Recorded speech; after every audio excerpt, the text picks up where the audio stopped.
Hi, everyone. This is a small addenda to our video about Second Peter 1, verse 11.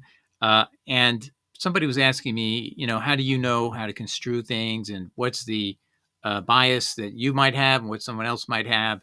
And I'm just going to show you what impels those who are corrupting Scripture to corrupt it in favor of the Trinity. What is their pressure on them? Well, number one, 99% of any job you get as a pastor, you have to sign on to that ticket. Okay. But what else is pressure? What is the narrative of Christianity that happened at Nicaea in 325? So Luther called the Catholic Church from Satan, from the Antichrist. Well, did he think that Constantine was evil, or was that a good thing? Was that all progress where we got the deity of Christ at 325 from Constantine? He's one who made us believe in that. He told us, if you don't believe in this, you're going to be exiled. So 200 people sign on, 5 won't. What motivates people today when that kind of threat is gone? Is it all about just getting jobs? Because 99% of the churches, if you don't believe in the Trinity, you won't get a job. Is that the criteria of why people believe things? Or is it that you are acculturated to something and you never question it, and you look for anything that will confirm you? And when you're looking at a translation, do you decide, you know what, if it just could mean this, you almost in your mind imagine what it could be read as instead of what it really says if you left it alone and just listen to what it said. So I did a whole video on that. I'm going to cut out all the material I did in that, except keep the end. I did it for a private video to somebody to talk to about him about his issues. But the ending I really liked, because I go into Constantine and that impact he made on Christianity.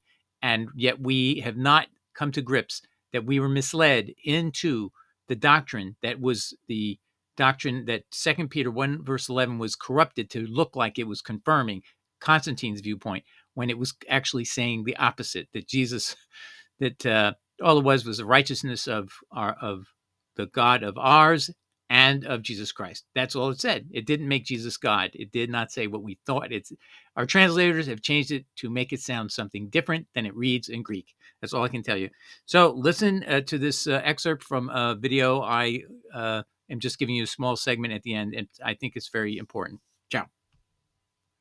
I don't believe they're completely dishonest. I believe that they're so wed to their view, confirmation bias leads them to try to distort passages that don't mean what they wanted to say, but they make it because they have the power of being theologically driven translators. They have the power to make it come out the way they want.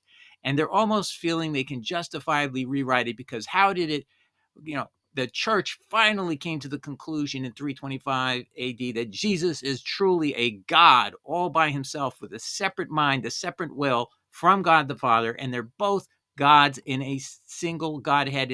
And that just seems so right, and you were trained on it, but it's false. It's a lie, and they don't know it, and they want everything to come out the way they want.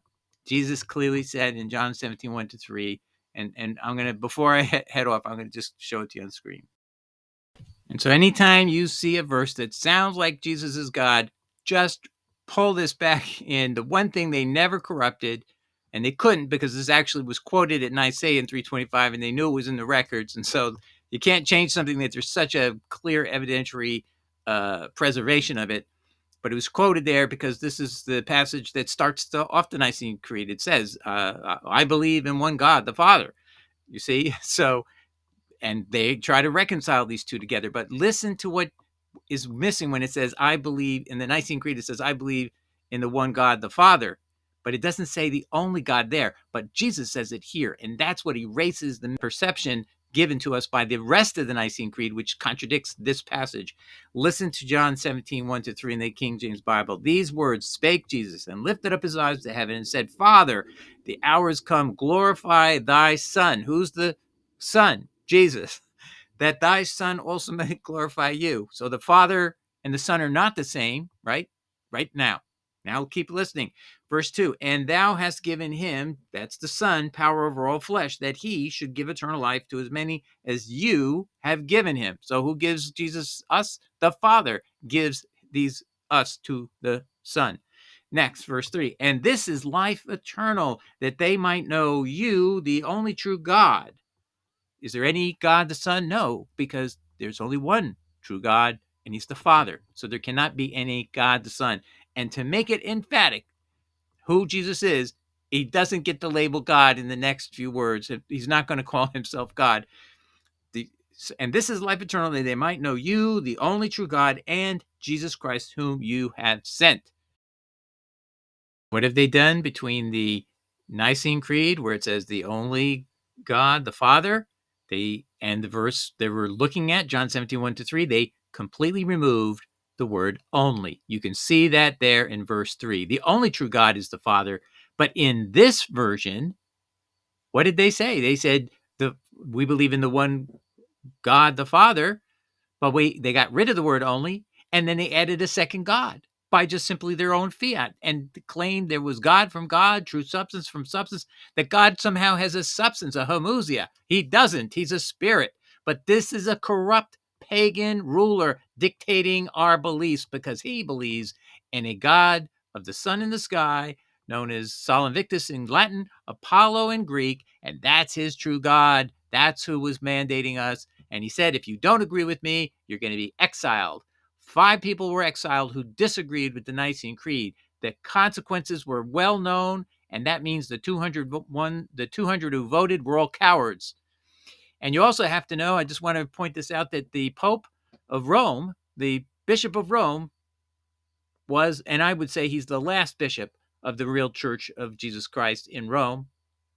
His name was Sylvester. Did he ever sign the Nicene Creed? Absolutely not. He did not consent to it. He did not agree to it. What Constantine did, though, is he didn't hold the Nicene Conference near Rome, where this Sylvester could be there, the Bishop of Rome. No, he wouldn't do it where he lived.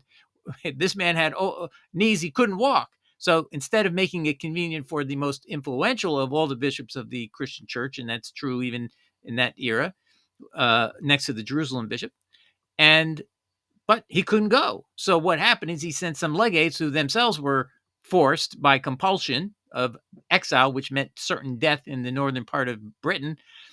Those people went along, but the Pope had over 25 years he lived past this point. He never signed it. Don't you think that was a clear indication he didn't consent to it, he didn't agree to it, and he didn't believe it? So anytime people tell you the Nicene Conference is legal, the answer is no. The signatures of the legates from the Bishop of Rome, now we call him the Pope, were done under coercion, absolutely, by a pagan emperor who proved in his death he had never been a Christian. And you say, Doug, how can you prove that? Because his consecration coin that he had to approve shows him on the coin as, guess who? Apollo, Sol Invictus, taking a chariot up to the sun when he dies. That is just proof positive. And consecration coins were things that he claims he became a Christian in 315 AD, right? He never told anyone about it till 324, and then he dies in 337. Did he have enough time to make sure that consecration coin, whenever he created it, would be of him being embraced by Jesus Christ? Of course he did. He had plenty of time. Now, I threw up on the screen here so you can see the actual physical coin at the British Museum. This is the front of it over here. This is where it says Divus Constantine. And over here is him depicted as God of the Sun, Apollo in Greek. Greek is where he was living at the end of life, so he was more of an Apollo follower in Constantinople, where they spoke Greek. But when he was back in Rome, he would have been called Sol Invictus. That's who he wanted to be. That's who he thought he was. And it has him in the British Museum's official description. It has him raising his right hand to grasp the hand of God, G-O-D, capitalized. No, false. That is the God of the sun. He's heading towards the sun, and he himself is the sun, God of the sun, Apollo, Sol Invictus.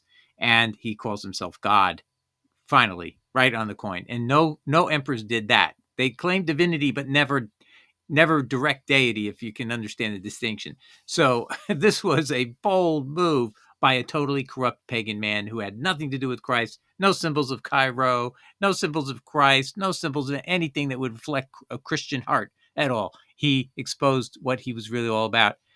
And just, I don't want to digress too much more, but he did an instruction to his military man to take his body in a coffin when he died and put it in the center at the mausoleum for the 12 apostles, where each of their sarcophagi had been collected assiduously by Eusebius for decades and put in this church of the 12 apostles at Constantinople. But guess what?